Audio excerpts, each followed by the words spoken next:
according to Monique, means that the hat on the head means you're lying. I've never heard that, but that's the origin of cap. I'm going to look this up. I'm going to look. Tendencies to be less open-minded. Which is crazy because that's literally one of the 3 spiritual principles that we have to follow. Yeah. We have to have open. Yeah, we have to be open-minded.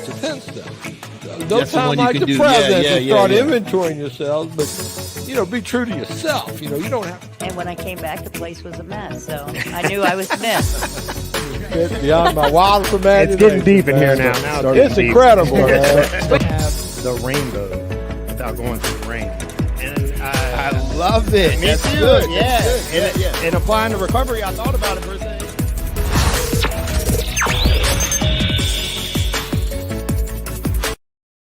Is that it? Just good? You just had a 4-day weekend. Y'all ain't done nothing for 4 days. How was the cookout? Was it? Where'd y'all have a cookout at? Y'all ain't had no cookout. Did y'all miss the cookouts this weekend? You damn right you missed them. You know why? Because you here. But guess what? All of y'all going to get out soon enough, right? And when you get out, you're going to have an opportunity to do these cookouts. Pool parties, cookouts, camp. Huh? Definitely not soon enough. No, it never comes soon enough. But it will come. That's why it's so important to remember where you come from. Because as soon as you forget where you come from, what happens? You coming back. Oh, yeah. Everywhere I travel the world, I travel the country, everywhere I go, you know what they got? They got jailhouses. They got prisons. They got criminal justice system. Can't go nowhere without it. Like the new American Express card. Don't go nowhere without it. They're everywhere. And guess what they want? They want you. But guess what we're going to do? We ain't going to give us to them no more because we know better. We know how to stay out. What's the cause of us being here? Consequences of our illness. We have an illness, substance use disorder, mental health. You with me so far? We do things, and we get consequences. And I don't like consequences. I'm one of those anti-consequence lovers, you know what I mean? I had a whole series of consequences for 10 years. And at the end of them 10 years, I was fortunate enough to be in a seat like you're in. And I heard a guy like me talking. And he shared all kind of good stuff. I didn't like half of it, but I liked the good stuff. And he started telling me stuff like, hey, you don't have to do what you've been doing all that time. You can do something different because guess what? You're going to get what you get when you do what you do. That made sense to me. But then they said that part. Here's the cool part. If you do recovery stuff, you're going to get recovery results. Now, I didn't like the idea of giving up to get high because I was in love with the get high. It's that get high that really brings us to places like this. We like to decompress. We like the feeling. We work hard, we earn it or whatever. We're entitled to it. Well, how good is the entitlement if it keeps ending you up in this place? So every now and then you got to give something up. I give up to get high so I could have this. I had a good Labor Day weekend. I really did. Had a nice picnic, relaxing, did some cool things. Actually, me and my wife went to Arkansas. We spent 3 days in Little Rock, went to this coolest peer conference you could ever go to. 300-400 people just like me and my wife, man. We had a blast. We really did. She did a presentation. It was awesome. I got to carry her luggage for her at the airport and put it up. And I was a hero, man. It was good. Can't do much for my wife, but if you can be there for her to lift her bag up in the overhead, that's a big hit for her. Anyways, our speaker's en route. But before she gets here, I brought John with me. John was just looking for a ride back to the recovery house. I said, hell, John, maybe God wanted you to come up here and say a few words while we're waiting on our speaker. John likes to talk. He don't talk loud, but he does like to talk. And between McShin and the jail, the conversation I had with him, I'm thinking, shit, this guy, he got it going on. He's going to any length not to go back to jail. I think he first met us up at Pamunkey Jail, if I ain't mistaken. He heard all this good talking. And I think he was invited to recovery after jail, right? He found his way down there. he ain't had a perfect scorecard since he's been here, but he had a good enough one to know when he needs to tighten up. But anyway, coming up, John, say a few words, man. You got to speak loud so they can hear you in the back. You got death row back there. You got to read. How y'all doing? My name is John. Hey, John. Before I came to this program, man, I was out there on 25th Street doing my thing, destroying my life. So I got locked up and I went to McShin. And about halfway through my bid, I went to the program inside the jail. And I left the program. I came to McShin. That was last December. And then when I came back, I kind of forgot where I came from. I forgot the pain, and I went back out again. This was in January. And when I went out, man, something happened that never happened before. People was calling me like, where you at, man? Like, you need to come back, man. We know you out there, man. Come back. So I was feeling like, damn, man, I'm wasting my life, man. It took somebody else to call me. You know what I'm saying? Because nobody was calling me before when I was out there, telling me I need to tighten up. So, I've been on that right road ever since January, man. I've been doing good, man. You know what I'm saying? Because I want to live. I don't want to die. Thanks for letting me share that with y'all. That was too quick, man. You see my speaker coming through the door? I know she's lost, man. She's riding all around the place. Seriously though, while we're hanging out waiting, how many of y'all, by show of hands, feel like you're getting a lot out of this meeting? We come in here on Tuesdays. By show of hands, if you feel like you're getting a lot, raise your hand. I'm glad to say it because I watch faces. I know you're getting a lot out of it. And I always thank the sheriff for letting us come in here and do this because it's important that a lot of people don't get to do this. And, me and Marshall, we pretty regular, I think. We do one every Tuesday night. I was telling somebody called me on the way over here, my son-in-law. He wanted to do a drive-by with my granddaughter at the house, Tuesday night, he's got her riding around. I said, yeah, Tuesday ain't my night. I'm always busy on Tuesday nights, and I hadn't seen my granddaughter in a couple of weeks. She just turned 2, so I'd have really liked to have seen her and played with her. And she's only good for 10 minutes at this point, but still, it's a good 10 minutes, you know what I mean? But, and every Sunday night, I got my home group, so it's like almost, I got these commitments. Every Sunday, every Tuesday, every Wednesday, I do a group over at McShin. So like Sunday, Tuesdays, Wednesdays, and usually I hit a meeting on Thursday or Friday, if I can, and I always like riding around with new guys doing things. But I think the trade-off is, as a newcomer in the beginning, I was scared to make a commitment just to make coffee at a meeting. I didn't want to give up that time. I didn't want to commit to that time. But in my case, what that did for me, that simple commitment in the beginning, what I found out was I got great benefit from it. It's hard to believe the benefit you can get from committing to a meeting or a coffee making job. And I'm telling you, looking back, that were the best days of my life, man. No question about it. Life was simple. It was easy. I was trying to get on my feet. I make that little commitment. Next thing you know, you get great benefit from it. Steve will mic you up real quick, Virginia. As our speaker is getting mic'd up, I want to tell you a quick story. I know she ain't much to look at, but that's all right. She got fire in her belly, man. And she spits fire. You ain't going to understand her, though. It's just hard to understand. But, listen up. I know it's terrible, ain't it? I'm so bad, man.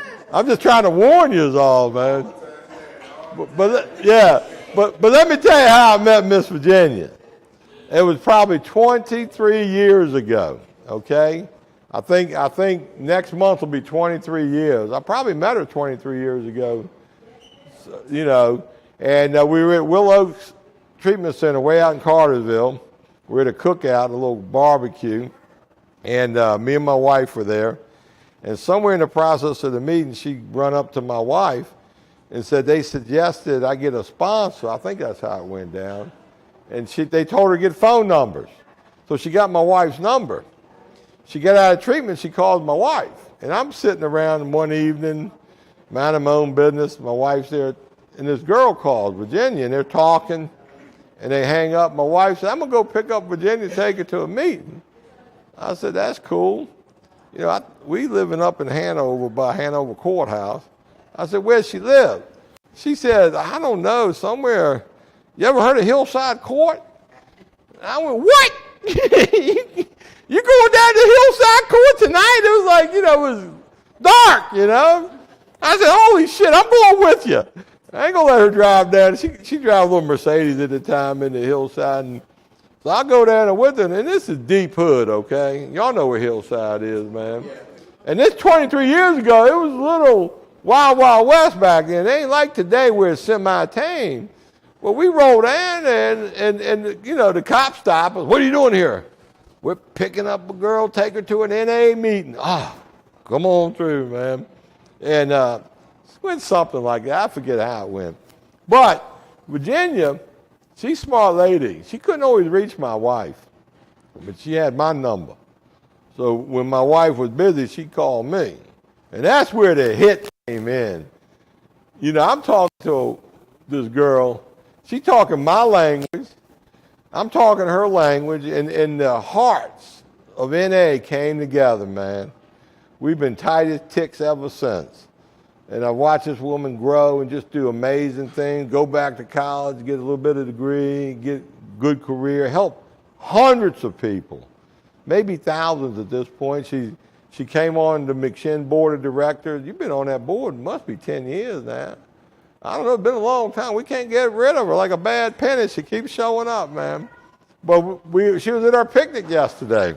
Shit, speaking of my wife, she's rolling through the door now. This is family night here for you guys. So look, pay close attention to this woman, all right? Wait for the hit, because you're going to get a hit. So let's give a warm Henrico Jail West welcome to Virginia.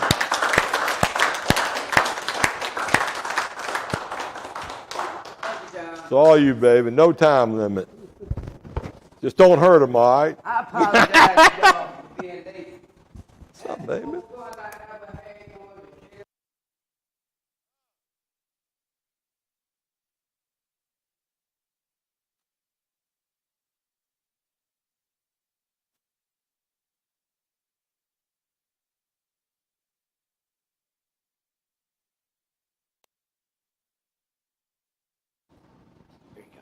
I had a buddy came down here in Henrico. She wouldn't listen to nothing I said, so she had to come down here and visit.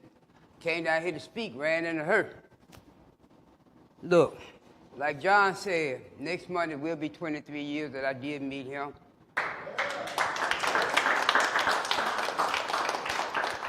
He didn't tell y'all all of it.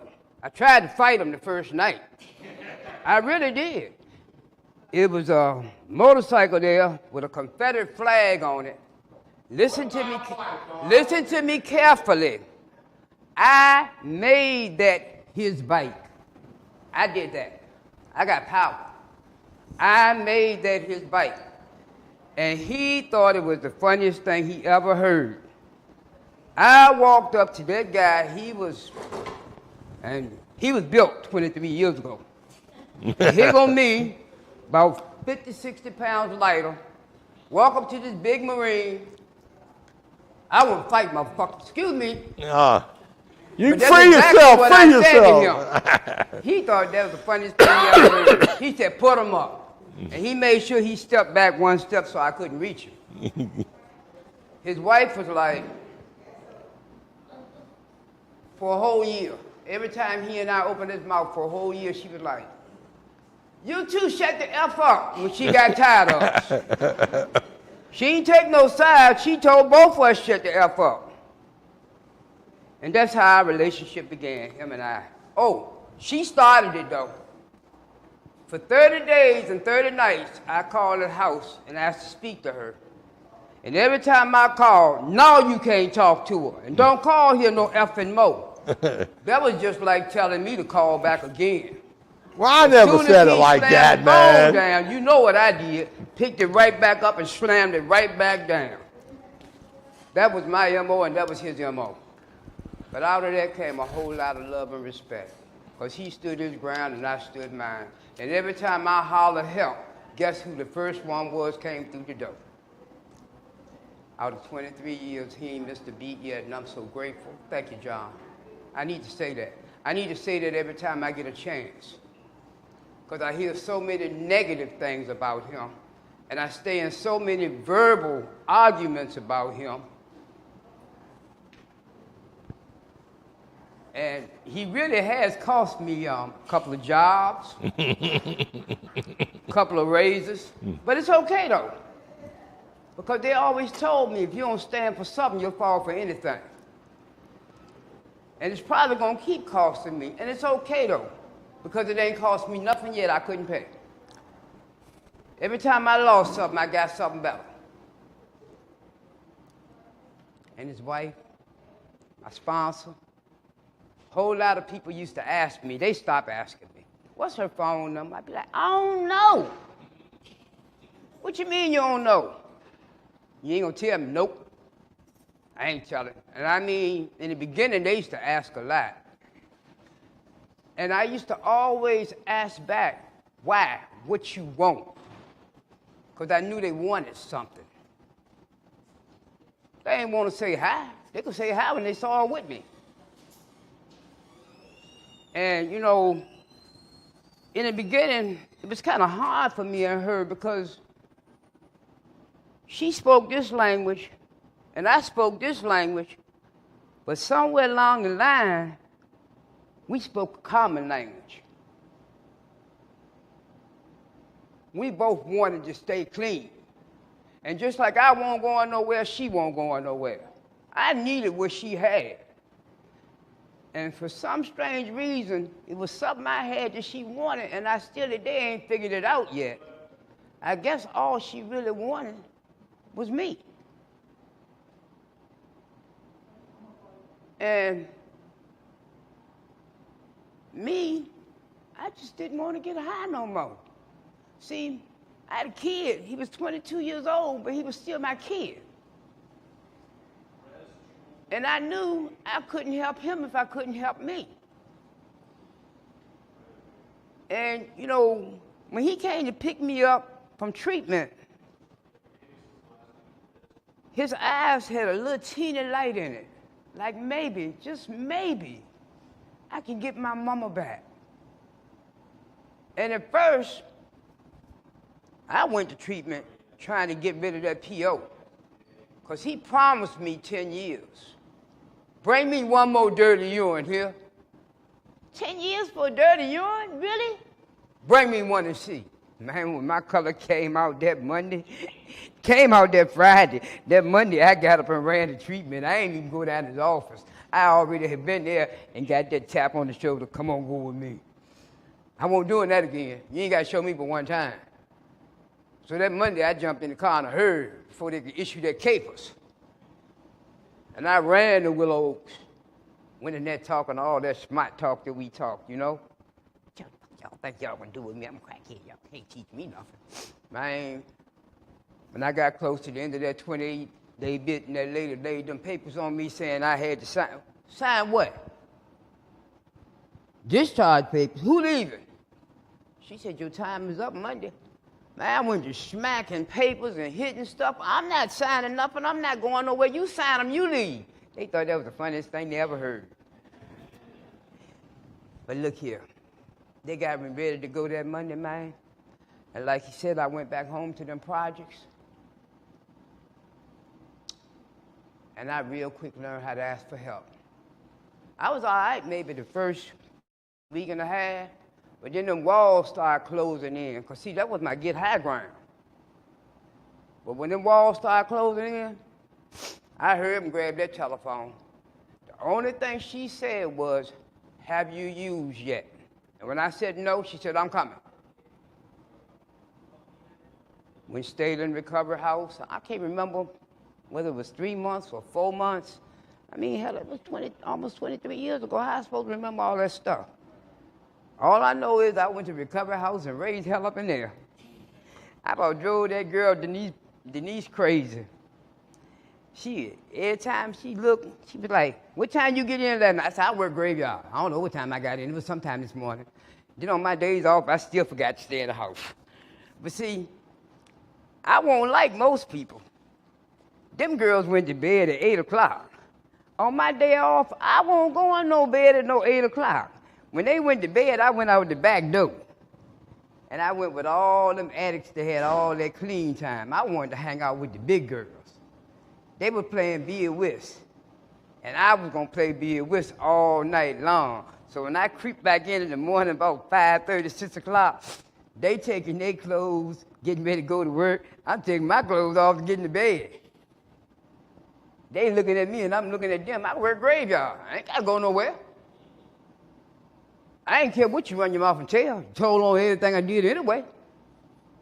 Only thing I know is I wanted to hang with everybody in recovery. I wanted to do what everybody in recovery did. I ain't want to do nothing the newcomer did, except for one thing. I did want to do one thing they did, make meetings. I was in meetings back, me and another guy was laughing about that the other day. He had a whole lot of clean time. I guess he got about 33, 34 years now. And he was the only one. Because when I came home one night, they was like, we're going to piss test you. You've been gone all day. I said, you going to piss test me? He said, y'all leave her alone. Y'all wrong. On Tuesdays, you used to go to meetings 5 times on a Tuesday if you hit all the meetings. And I had been to meetings all day long. So when they said piss test, I instantly got an attitude. I done been to 5 meetings in one day. And you want to piss test? Who? I started taking pants off in the kitchen. I'm serious. You want to piss test me? Boy, they had to stop me. I done went and grabbed a pot out the cabinet. I ain't have no shame. I would grab the pot, Irvin said, oh, excuse me, Lord, forgive me for that. Anyway, that man said, y'all better stop, you wrong. I grabbed the pot out the cabinet, the pants came down in the kitchen, they had to make me pull my pants back up, the bathroom was right there. I couldn't wait. I knew that urine was straight. I was so mad, man, look, I was that crazy newcomer. Won't nothing slow about me. I went to every dance. What I'm trying to tell y'all is, just because you get clean don't mean you got to be a stick in the mud. I still have a ball. Guys, every time you look, I'm off a fishing boat. My rod stay in the water. I went to the crap game. I still go to the crap game. I just don't I don't do the casinos no more. I don't mess with that tunk because they'll skin you. But I still hang out with my boys, though. I had 4 guys. Now, let me tell you, when I first came around, I don't know where you was that night when I told you. You heard about it, though.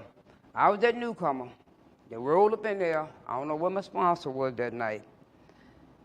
It was me and my son, and I ain't know nobody. And I walked up in that meeting. I was dark. It was dark outside. I was cold, it was raining, and the floor got quiet, and I started screaming. That's all I did was start screaming. Help. I don't know how. And when I finished screaming, all them little side conversations you hear, all of them had stopped. Everybody that was half asleep had woke up. Everybody that was doing something else, playing with we had them little things, which beepers. Everybody that was playing with them, I had everybody's full attention because I was that newcomer that was screaming. But when I got ready to go out the door, I had 5 guys. Well, my son, he make the 5th, but I had 4 guys I did not know, and they ran up to me. They said, we make you 2 promises if you ain't scared to ride with us. You ain't got to sleep with us, and you won't get high. I jumped in the middle of that car. We rode. We rode till the circle got broke. One of them had a heart attack and passed away. That's when the circle broke. But we rode. Every time you came to my house, them 4 guys was there. And we rode. And I mean, man, like I said, what we didn't do. We made conventions, because she sent me, I had a period that I don't think no other newcomer could possibly ever have. I have sent, you didn't know this, but I have sent a few people on conventions because of her. It's called paying it forward. You know, she taught me about that. I said, if she could send me, and I got to where I couldn't go because of my job, I sent somebody else. You know, I made sure they had hotel money, and I made sure they had money to eat. And if it came down to it, and I found out something extra was going on, I sent money for that too. In this process, the only thing you got to lose is the drug. It's so much to gain. This past weekend, I got in my car, because I came right here running and chasing buses and doing a whole lot of walking, because I ain't had no driver's license yet. I'm still trying to figure out who paid that $8,000. Won't nobody tell me, but I got a feeling I know. She won't answer me, but I still feel like she did it. But I had owed $8,000. That was just the tip of what I owed to get my license back. So I came out here running, chasing buses, and some more stuff. But this weekend I drove my car, up to meet the family in Maryland for the cookout. And you know, soon as they saw my car pull up, they came running. When they realized I was in the car by myself, you made it, you all right? And I'm gonna tell you the beauty in that. These are the same people that used to run the other way when they saw me coming. I mean, and then they had nerve to get mad when I said I wasn't gonna spend the night. And for me, that just make my heart boil over, that my family would take me back like that. After everything I stole, the only thing I didn't steal was what was nailed down. That was the bricks off the house. Everything else, you couldn't even hide it. You know how we do. Get to sniffing, and we know exactly where it's at. If it's green, we can find it. If it's got gold or diamonds in it, we can find it. If it's in your back pocket, we still can find a way to get it out there. What you looking at us? And that's the sad part about it. Won't nobody's money sacred. Everybody's money was my money. My poor son used to hide his wallet under him when he go to bed at night. I still could creep in there and get it, put the wallet back and everything, and play crazy in the morning. Make him think he got up and went outdoors and spent his own money, and he know daggone well he ain't go nowhere. But I could convince him he did. I have him scratching his head too. I've been spent the boy money and smoked it up and played sleep when he woke up. That was who I was. But see, who I was ain't all that important. What's important is who I am now. See, because a lot of things that happened over the years. Over the years, I got a college degree. I started trying to get that when I was 19 years old. It took me 41 years, but I got it. I can go now and fill out, well, I could a few years ago, fill out a whole lot of applications for jobs and get them. Now they're looking at my age, that's making it a little bit harder because now I'm 67 years old. See, when I first got clean, I went for 44. I had to fight for a job because of my record. But after I got one job, I could get 51. It wasn't that hard no more. See, the only one that's really got to give you a chance is you. If you give yourself one chance, that's stay clean. All you got to do is give yourself that one chance. The rest falls in line. No, it don't happen overnight. But you didn't grow up overnight either. You got to start back where you stopped at. Yeah, you got to do a little bit of repair work. So did I. I had to pay off some people. I had to pay some fines. I had to take my time with the family. They watched me. My one uncle watched me for about 5 years. I'm like, man, when you gonna stop? 5 years later, he's still sitting. Why you say that man was chasing you? Because I ain't let him get in front of me at the red light. The answer's still the same 23 years later. I ain't let him get in front of me at the red light. You ain't do nothing? Nope, I don't even know the man. 23 years later, the same question. We laughing about it this weekend. He said, well, it must be the truth because she still said the same thing. What I learned is your best friend is you and your worst enemy is you. Ain't no crack never came and just jumped in your mailbox uninvited. I don't care if he dropped it in there, you paid for it first or you gave him something first. It ain't never came uninvited. Now, if it did, I want to know what avenue you was on. Because I ain't never seen it come like that. And I know the boys gave me a whole lot. But at least I know I had to open the door and let somebody in. I ain't never known but one of them to have a door key. And even then, he had to use the key to get in. So, ain't nothing coming to your house unless you call for it. You can wave. If you wave, it might come down there, but that's on you because you waved. I know when I got clean, all the drug boys knew me. My sponsor had safe passage. Ain't nobody run. One boy almost ran up on her, but a bigger boy grabbed him and said, son, you don't want to do that. You don't want Miss Virginia to come out here and turn the street upside down, because she will. Ain't nobody run up on her, and she was the only white lady on the block that could walk the street like that. The rest of them had to pay or had to play. Nobody bothered her. Nobody threatened her. She could come and go anytime, day or night. In other words, a whole lot of it had to do with how I carried me. So when you get out and you do what you're going to do, it's going to depend on how you carry you. Same thing. Now, unless you got a whole lot of unsolved difficulties out there, then it might be a problem. But even then, it's still going to depend on you and what you choose to do. You got choices today. I left one unpaid debt out there, and the only thing the boy did was look at me and smile. He said, as long as you don't buy nothing from nobody else out here, we good, Ma. And we still good 23 years later. He said, okay, family, we still good.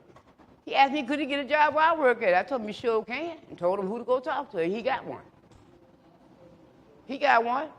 He taught one side, I taught one side. He taught what it felt like to be a drug dealer and what it felt like when he got sick as a drug dealer and he had to flip it around. In other words, accountability. That's what we talking about. See, this ain't no little children's jail here. We all adults now.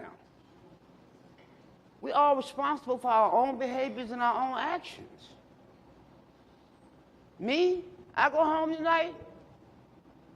Me and my son, we just bought another house. My first house, those two, thank you. They helped me greatly. When I went at it again, it was me and my son. Just the two of us. We fought our own way through.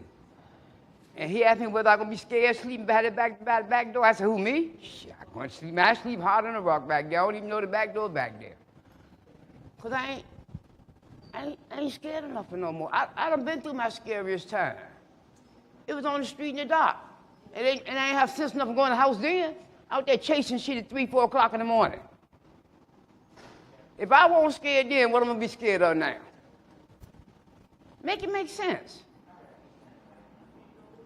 The only thing that bothered me when I was out there was the school bus in the mornings. I hated it when them kids rolled by me, pointing at me, laughing. Other than that, nothing else bothered me. Now, I'm at peace. You know, I go through my daily trials and tribulations. The normal stuff that normal adults go through, trying to get a better job, try to find which piece of furniture match which thing, buying more stuff for the kitchen than what I need.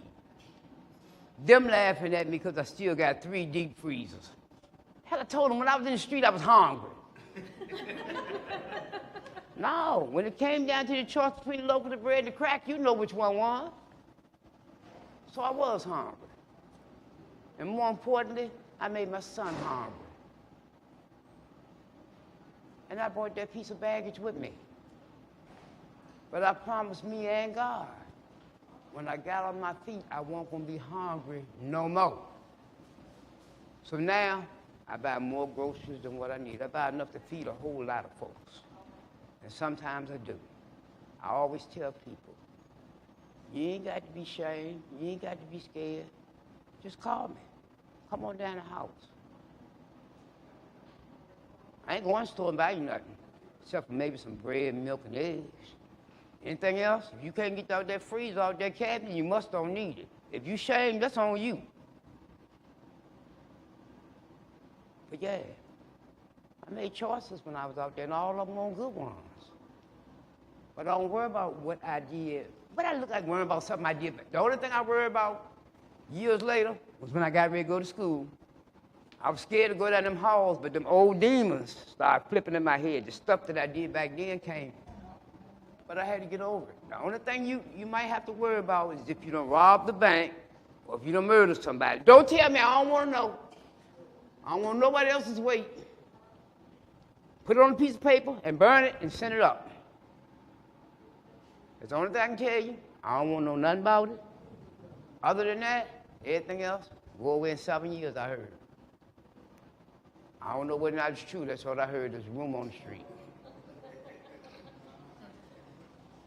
So my son told me, he said, Mom, whatever you did you kill her when you robbed her? I said, how you know I robbed her? He said, I did not rob nobody. I just took her pocketbook. So he was like, okay, well, if you didn't kill her, whatever you did, it's been more than 15 years ago. I'm pretty sure she done moved on. She got some new ID. She done forgot about you. You worry about her. You don't even know what she looked like. And you know what? He was right. So what I had to do, hang around the bookstore, wait for somebody to come in, and didn't have enough money to pay for their book, help them buy a book. I had to find some kind of way to pay it back. And I sure won't go on looking for that professor, because I was scared of what she might do. Look, bottom line, right now today, I ain't have to worry about running out of gas. I ran out of time. I'm gonna blame it on the train, I ain't gonna blame it on me, because I left home before 30. I ain't had to worry about running out of gas. Got a fairly decent vehicle, so I ain't have to worry about it breaking down. I ain't had to worry about getting a ticket. Even if the police stop me, I still don't worry about getting it. Some kind of way, you the only one I know to get tickets. Everybody else seems like they dodge them things. I done got stopped about 4 or 5 times, but I never get the ticket. Now, the last one that pulled me, he needed help. He needed my help more than I needed his. He pulled me in the middle of the night. And then after he seen who I worked for, he said, can you help me? I said, you put me, give me a ticket, then you want me to help you? I said, okay, what you need? He needed me to find him a place to send a battered woman. I said, let me get my lunch and I'm gonna call you back. This was in the middle of the night. He said, you called me back for real? I said, didn't I tell you I would? You never know when that same cop gonna pull you again. Be careful who you make your promises to. He pulled me again, I guarantee you he won't write me a ticket because he gonna remember me because I called it back. But what I'm trying to get at though is I'd have been pulled by the state police, going down Pole White, doing 85, he said 90, but I told him it was about 85.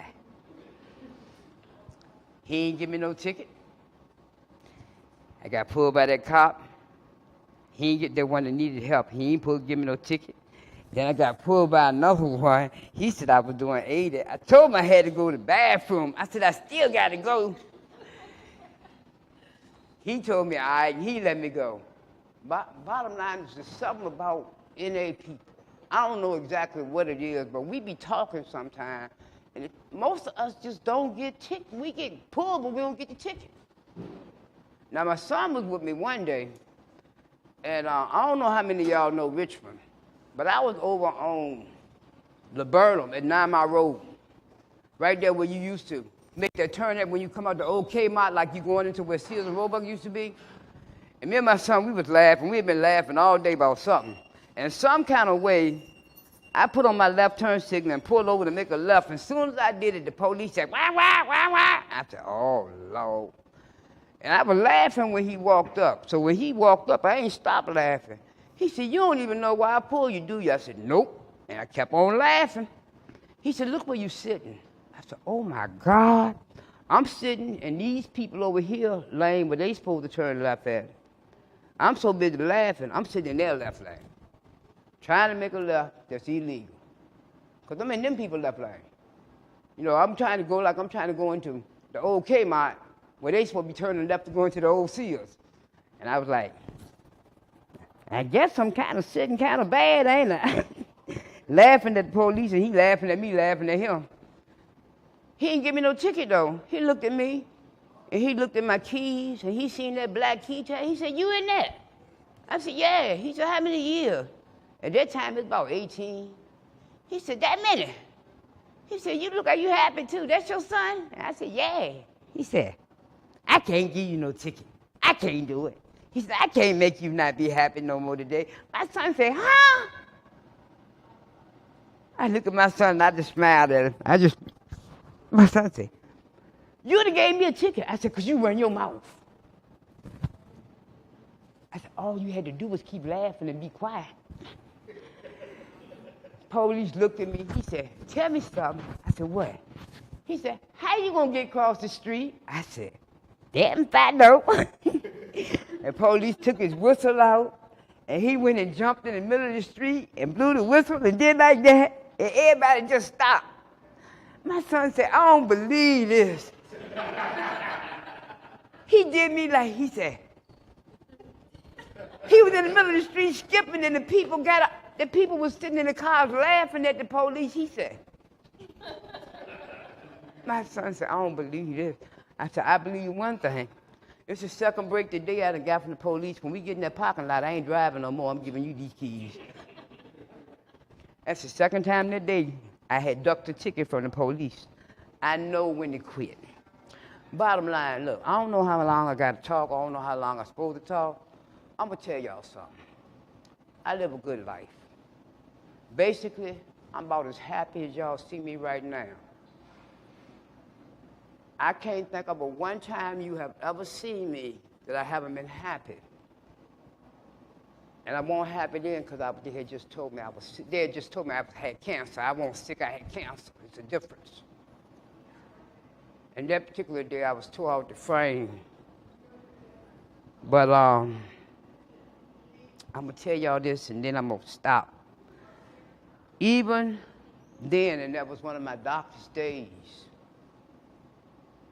something happened. Even on that day, I went to the doctor by myself. I ain't know. See, what happened was I went to the doctor the day before. I went up there, to get a routine mammogram.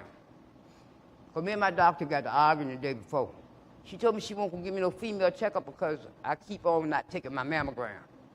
So I made an appointment, and I went and took my mammogram the next day, and I was up in there goofing off and cutting up like I'm goofing off and cutting up now. And she said, I can't get these pictures to come out right. And I'm like, you want this? And I took it and shook it at her. I said, you squeezed it to death, it hurt. You don't get them this time, I'm going to take this off and give it to you. And I shook it at her. And she said, if I don't get them this time, you just come back tomorrow. I still, with all that going on, she took about 10 sets of pictures of me. I'm so nutty, and my personality is so peppy. I still didn't catch on. So when I went up there the next day, because she said, I didn't get them, just come back tomorrow. She was lying, but I ain't paying no mind. My doctor called me that morning. Me and my son was eating breakfast, and I'm like, he was like, what's wrong with her? And I'm like, I told you she's crazy. That's why I like her. Doctor's just as crazy as I am. I said, I don't know what's wrong with her. He said, well, what's she wrong? I said, she called me and cussed me out and told me I better come to her office when I come up there. He said, how she know you come? I said, I don't know. The lady crazy. So bottom line is, she made me promise to come to her office when I come to the hospital. She making sure I'm coming. I still ain't paying no attention now. So I gets up there, And I goes to take off my clothes, and the lady said, no, don't take off your clothes. They just want to talk to you. And I still ain't paying nothing no mind. I ain't paid nothing no mind until I sat in that chair, and that lady looked at me and said, you have cancer. I said, I ain't look at that doctor no more. I thought I seen a dot up there, and I looked at that dot. I remember the doctor saying a whole bunch of stuff and getting up and leaving the room. But that was about the darkest day that I had in recovery. But even with all that going on, I called her and him, and they came right on over. He bought me a brick. I still have that brick. Every time I move, I've taken it with me. I'm getting ready to repaint the pink. I put it outside my house, wherever I live, to let them know it's visited, it left a mark, but it does not control my house. We have a respect for it, but that's it. But before that night was out, news would travel around Richmond to the point where my house was busting at the seams with people. I mean, they came from everywhere. Friends, frenemies, and some more. But before the night was out, I guess about 200-300 people came through my house to brighten my day and try to let me know I was gonna be all right. And throughout all my tears, I still found a reason to smile. So if I could smile with all that going on, I can't think of nothing that can make me go out here and use, no matter what.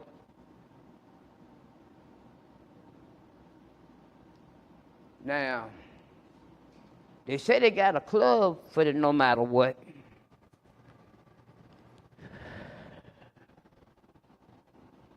And I guess I got signed into it automatically. Because I ain't nobody, but I've seen some people give back 20 years behind a can of beer. I don't understand it. One can of beer. I might would understand a little bit more if they'd have went on a run and stayed out there for a minute, but one can of beer? I said, make it make sense. Girl told me, she said, I just wanted to see how it was going to taste. I said, okay. I hope you found out. I said, because I'm glad I went with you. I don't want to know how it tastes. I seen, heard them talk about a crowd that got together and decided they wanted to pull shots.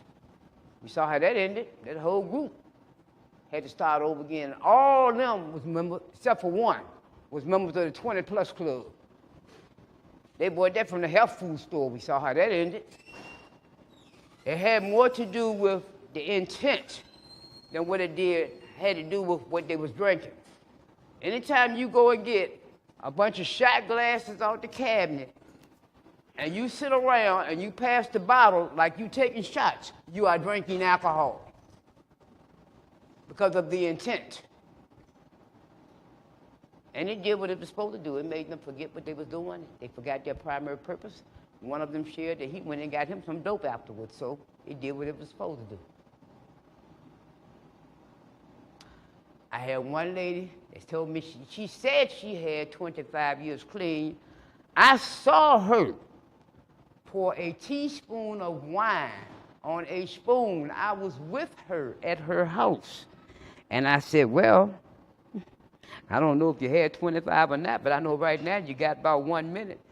She got mad and put me out of her house. No, because she had the same sponsor I had. I said, I don't care what you say. I don't care what you did. I saw what you did. I said, you can call your sponsor because you got the same one I got. I don't care how much it was. You drank alcohol. Be it 1 spoon, be it 1 cup, be it a teaspoon, be it a half a bottle. A spoon is the equivalent of a cup of, or a pint, or a gallon.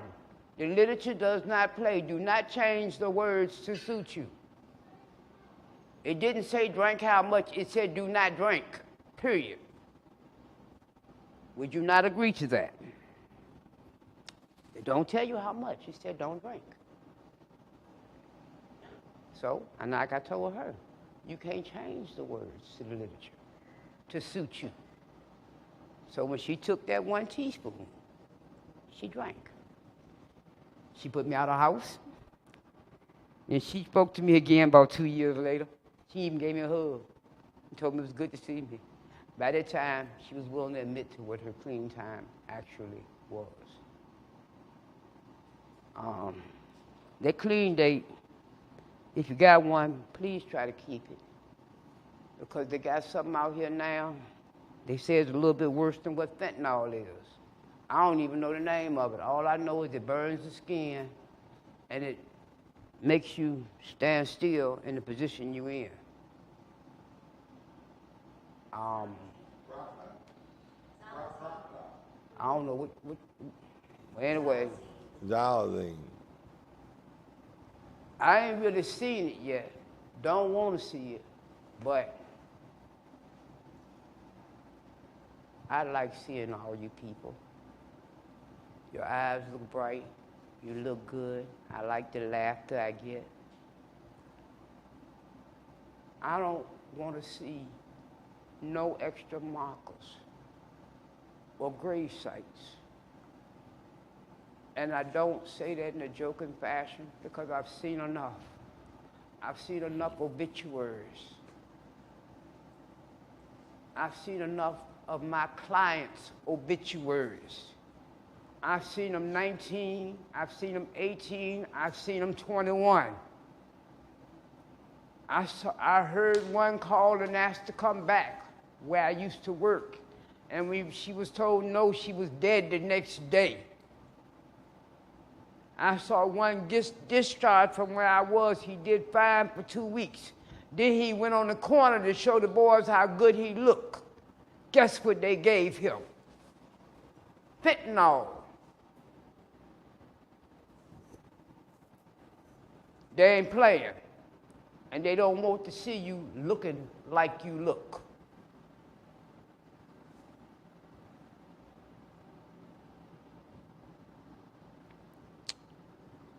Look, for those of y'all that's going to be in the Richmond area, I'm a meeting maker. My name is Virginia H. I don't think there's a meeting in the Richmond area that you can't go into and ask somebody how to find me if you don't know how to find me.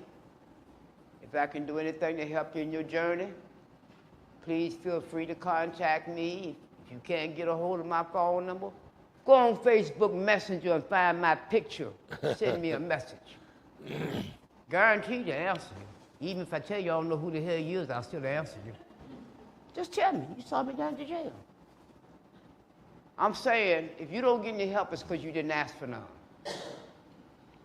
I just told you, call me if you don't call nobody else. So don't you tell me 10 years from now, you ask for help and ain't nobody give you none, because I'm going to tell you that's not true. Anyway, I appreciate y'all taking the time and listening to me. Anything I can do to help you in your journey, please call me. Thanks for letting me share.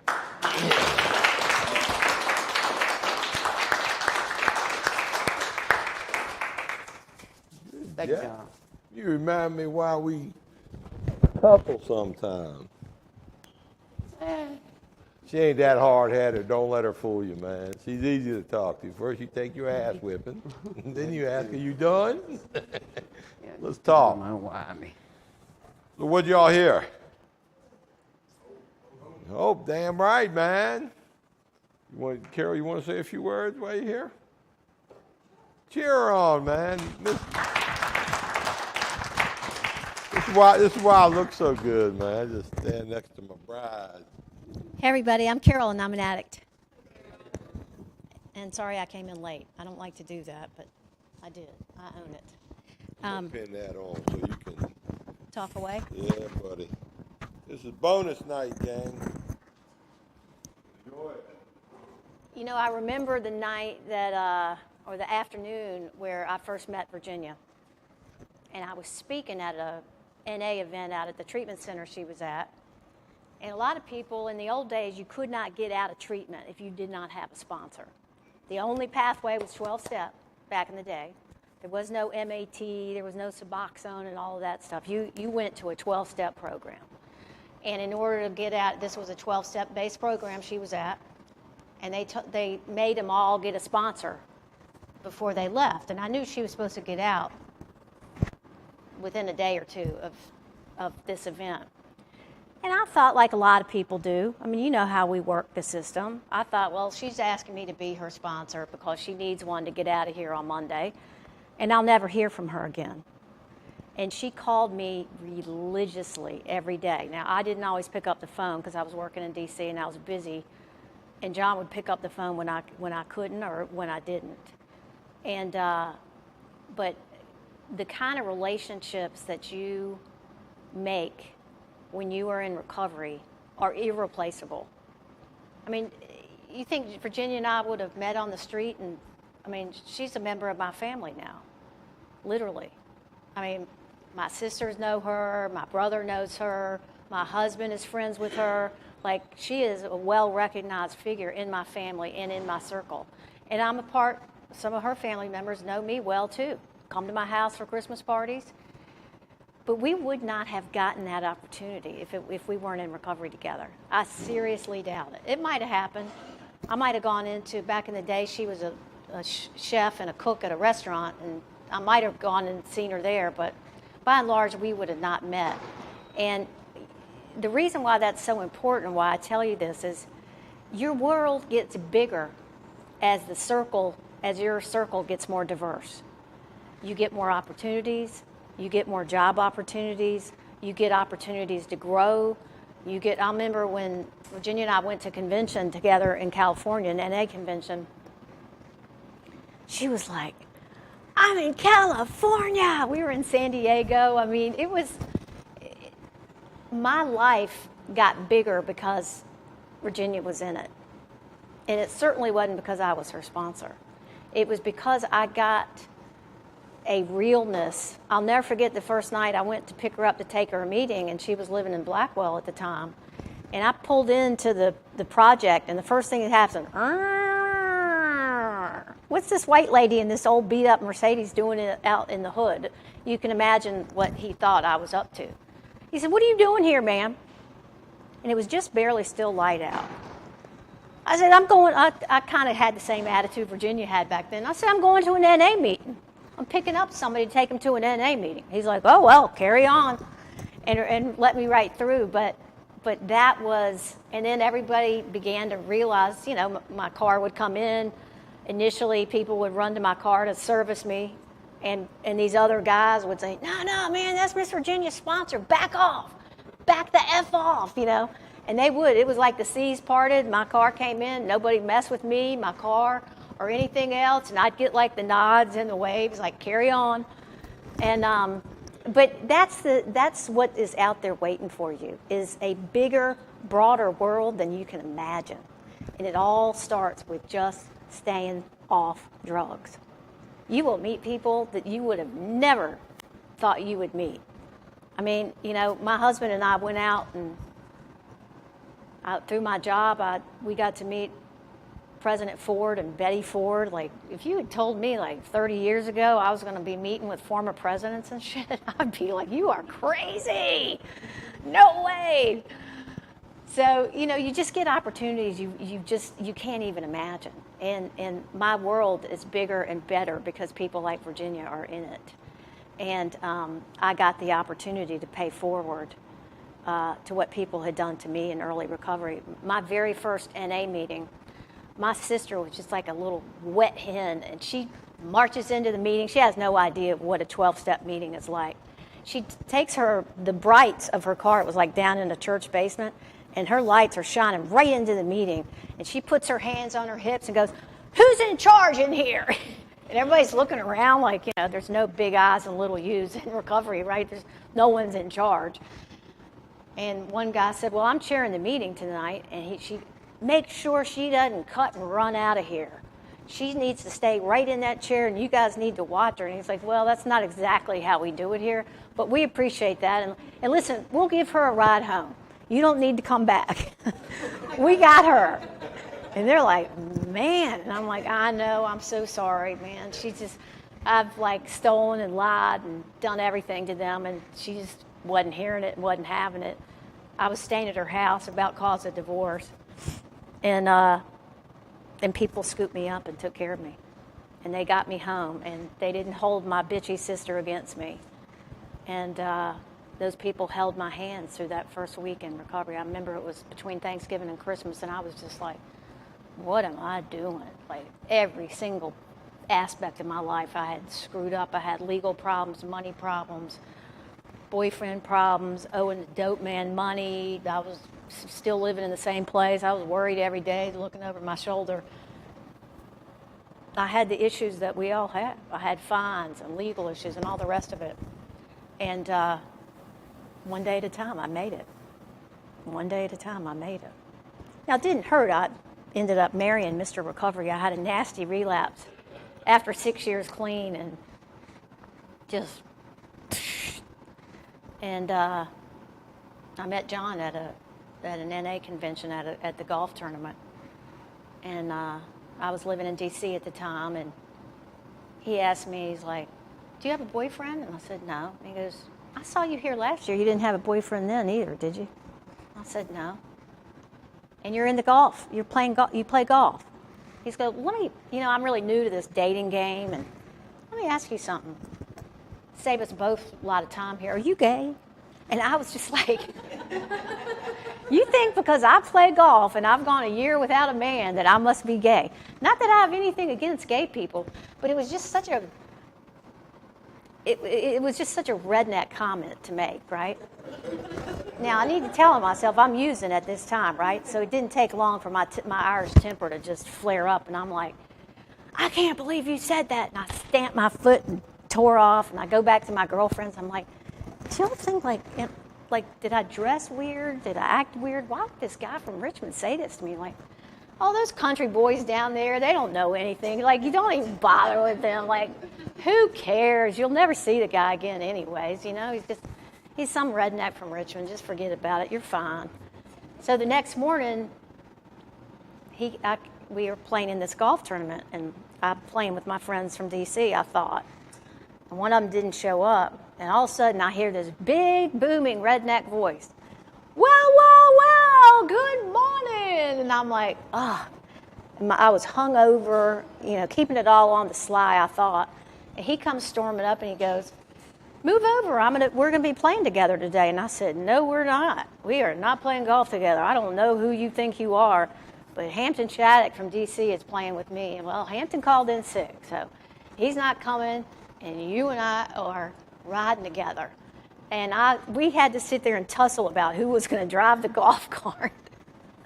But eventually I slid over because he won me over, and then he began to tell me his story, and one thing led to the other, and we will be celebrating 25 years this year. 26, thank you.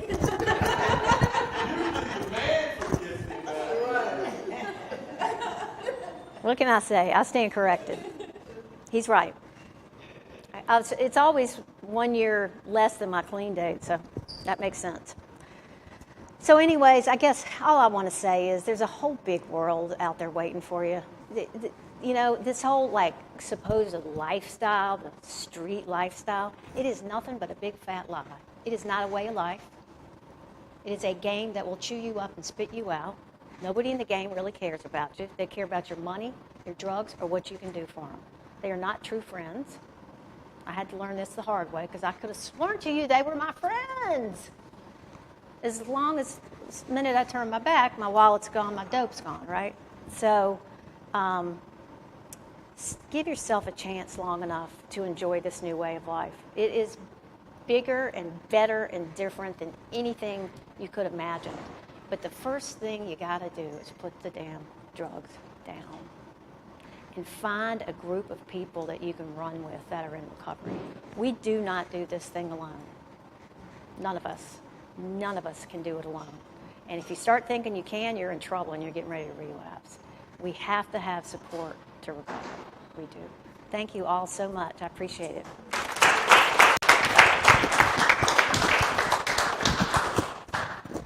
Is that his seat? Yeah.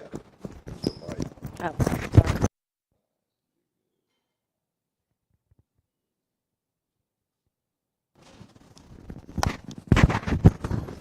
It's like the hour of power here. I tell a little different version on our meeting than she tells. When I walked up to that golf cart, all I saw were Google eyes. Oh my God, this is my lucky day, man. I better be nice to this fella. The one thing I do want to touch on that's so true, when I got out of rehab, they told me that, and I believe it, when I pick up, it's jails, institutions, and death, right? But it was my job to educate my friends, my buddies. For the rest of my life, I had to educate people. So when people wanted to offer me something, I had to explain to them I have a fatal, incurable, progressive illness. My end's going to be jails, institutions, and death. And one's too many and 1,000 never enough. So I appreciate if you never, ever offer me a beer, a shot, a bong, or whatever. I got to educate these people. And if they do it again, then it's like, look, you're really not my friend. Okay? So I can't be around you. I mean, it wasn't that harsh. It's a reality check. And when I, go to a doctor, I had to educate my doctor. My doctor, I've been to the same doctor practice, 35 years probably. Back before they went electronic, I had a folder that thick. And, my doctor knew I was in recovery. I'd go in there dying, swearing I need something. He said, nope, you told me you were addict. I ain't giving you nothing. You can have this or this, but nothing to get fucked up. So, but it pays off. So that's something you got to do the educating. You can't rely on other people. You follow me? You hear what I'm saying? It's important we educate people around us. We do. We have our families. You get together with the family. They see us go off to a meeting at meeting hour. They get it. You know what I mean?